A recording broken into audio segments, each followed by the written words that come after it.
সোমবার থেকে চর্চায় একটাই নাম, প্রতীকুর রহমান। রাজ্য জেলা কমিটি থেকে তার পদত্যাগের সিদ্ধান্ত নিয়ে নানা মহলের নানা মত।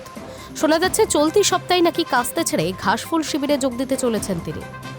এই নিয়ে অবশেষে নীরবতা ভাঙলেন বাম নেতা প্রতীকুর রহমান। তিনি জানালেন, পদত্যাগপত্র প্রকাশ্যে আসার পর প্রায় সব দল থেকেই যোগাযোগ করা হয়েছে তার সঙ্গে। তবে তিনি কোন পথে হাঁটবেন, রাজনৈতিক সন্ন্যাস নেবেন কিনা তা সময় বলবে। নির্বাচনের মুখে এক একটি পা ফেলতে হবে অতি সাবধানে, আর সেই কাজটাই এই মুহূর্তে করে চলেছে রাজ্য বামফ্রন্ট। দলের তরুণ তুর্কি প্রতীকুর রহমানকে ধরে রাখতে আসরে নেমেছেন প্রবীণ বিমান বসু। প্রতীকের সঙ্গে ফোনে কথা বলে তিনি মানভঞ্জনের চেষ্টা করছেন বলে খবর আলিমুদ্দিন সূত্রে। সিপিএমের একাংশ চাইছে প্রতীক উডের মতো তরতাজা সংখ্যালঘু সক্রিয় নেতাকে সামনে রেখে ২৬-এর নির্বাচনী লড়াইয়ে নামতে, কিন্তু সিপিএমের অন্দরে লবি তা আটকে দিচ্ছে বলে সূত্রের খবর। এই জটিল পরিস্থিতিতে বামেই পা নাকি ডানে মোড় ঘুরবে প্রতীকুর, সেই উত্তর খুঁজছে সব মহলে। তবে কৌশলে ধোঁয়াশা জারি রাখছেন এই নেতা।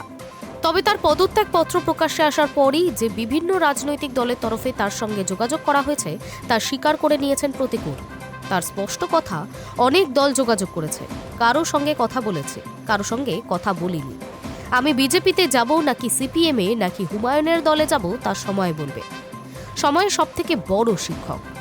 তবে তিনি রাজনৈতিক সন্ন্যাস নিতে পারেন বলেও জল্পনা উস্কে দিয়েছেন প্রতীকুর।